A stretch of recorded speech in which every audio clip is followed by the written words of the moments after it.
अस्सलामु अलैकुम वरहमतुल्लाहि वबरकातुह। मशवरा प्रोग्राम के जो मुद्दे हम सुन रहे हैं उसमें मुद्दा नंबर 8 है कि गुजरात के मकातीब और जमियत का उनके साथ किरदार। तो अल्हम्दुलिल्लाह मैं पहले से अल्लाह के फजल से मकतब मदरसे के बच्चों के साथ थोड़ा ज़्यादा मिलने की ख्वाहिश रखता हूँ और उसके लिए अल्हम्दुलिल्लाह बहुत सारे मकतब मदरसों के बच्चों के साथ मेरा प्रोग्राम हुआ और मेरा जाना भी हुआ। 2019 के पहले पहले पादरा के बच्चों के साथ, अंकलेश्वर के बच्चों के साथ और सूरत के भटार, भाटेना, उनपाट्या इस तरह के बच्चों के पास, कच्छ के बहुत सारे गांव के बच्चों के पास अल्हम्दुलिल्लाह, और नडियाद में तो अल्लाह के फजल से हम है। तो मकतब बहुत इम्पोर्टेंट चीज़ है। जैसे मैं भी मकतब का तालीम हासिल करने वाला एक नौजवान आपके सामने हूँ। वो बात ठीक है कि 94 में मैं आलिमियत का 1 साल करने के बाद वापस घर पे माँ के बुलाने पर आ गया और मेरी तालीम 1 साल तक ही महदूद रही, अल्लाह की रजा पे राजी। लेकिन जब हम लोग मकतब में पढ़ते थे वो आज भी हमारे जो टीम है, यानी हम जिस तरह से हमारे जैसे जो नौजवान है तो वो लोग अभी भी हमारे मकतब को याद करते हैं और हमारे मकतब को उस वक्त चलाने वाले जो जिम्मेदार जो गुजर चुके हैं, अल्लाह ताला उनकी मगफिरत फरमाए, उनके दर्जात बुलंद करे। और जो जिम्मेदार हमारे मकतब मदरसे के आज भी हमारे पास मौजूद है, हम उनके लिए भी दुआ करते हैं कि अल्लाह ताला आपको दुनिया आखिरत की भलाई से नवाजे, अल्लाह आपको किसी का मोहताज न बनाए।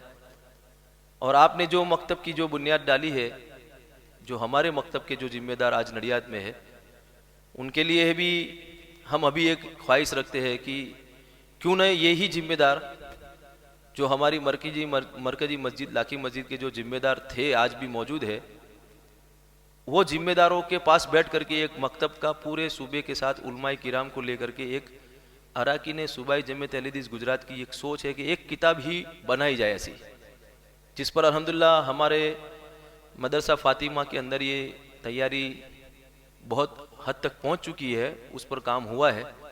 उसको उलमा के सामने पूरा हो जाने के बाद रखेंगे और ये हमारे मकतब के जिम्मेदार भी बैठेंगे।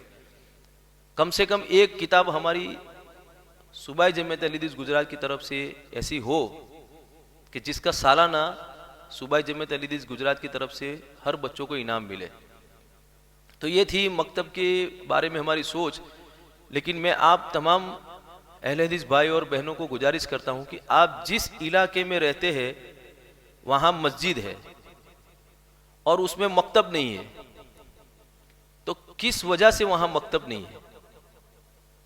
नंबर 1। नंबर 2, अगर आप लोग किसी ऐसी जगह पर रहते हो जहां पर मस्जिद ही नहीं है तो मकतब की बात कहां आएगी? लेकिन फिर भी वहां मकतब क्यों नहीं? और तीसरी बात कि जहां मकतब चल रहे हैं वहां के पढ़ाने वाले मुदरिस की तनख्वाह में हमारा क्या हिस्सा होना चाहिए? तो सबसे पहले तो जिन मसाजिद के अंदर मकतब अल्हम्दुलिल्लाह चल रहे हैं तो उन मकातिब के जिम्मेदार अराकीन सूबाई जमियत अहले हदीस गुजरात और मरकजी जमियत अहले हदीस हिंद के साथ जुड़े रहना चाहते हैं, तो वो हमें इसका इत्तला करें ताकि हम रमज़ान के पहले उन मकतब का दौरा करें और पूरा उसकी लिस्ट बना करके हम कोई ना कोई तरीके से उनको इनाम इंशाल्लाह दे करके हौसला अफजाई करें, क्योंकि ये हमारी बुनियाद है, हमारी नई नस्ल है। और इनके असातिज़ा को भी मजबूती देने की कोशिश करें कि इनकी तनख्वाह जो है उसमें अराकीन सूबाई जमियत अहले हदीस गुजरात किस तरह से बढ़ाए और अराकीन सूबाई जमियत अहले हदीस गुजरात ही वो तनख्वाह जो ज़्यादा देनी है वो दे। और उस जहां मकतब चल रहे हैं वहां की ये मजबूती की बात, और जहां मस्जिद है और मकतब नहीं चल रहे हैं तो वहां के जिम्मेदार हमें क्या वजह है कि नहीं चल रहा है उसकी बात बताए। उसके लिए हम इंशाल्लाह मकतब शुरू करने के लिए उनके साथ है, उनके पीछे है। और जिन जगह पर हमारे तौहीद परस्त भाई बहन रहते हैं, भले कम तादाद में हो, लेकिन उनके पास ये प्रॉब्लम है कि मस्जिद ही नहीं है, हमारा भी कुछ ज़्यादा ठिकाना नहीं है, हम कैसे किसी आलिम और मुदरिस को रख सकेंगे। लेकिन फिर भी वो लोग हमारे से जुड़े, इंशाल्लाह इनका भी हल निकलेगा। तो ये मकतब के मुतालिक हमारी जो ये सोच है, इंशाल्लाह इस पर गुफ्तगू मजीद बाद में जो लोग जुड़ेंगे उनसे करेंगे।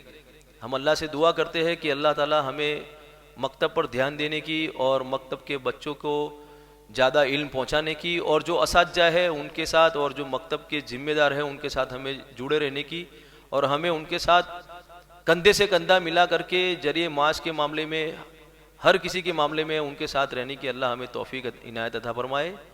इंशाल्लाह इसी तरह से हम अगला मुद्दा आपके सामने ला रहे हैं।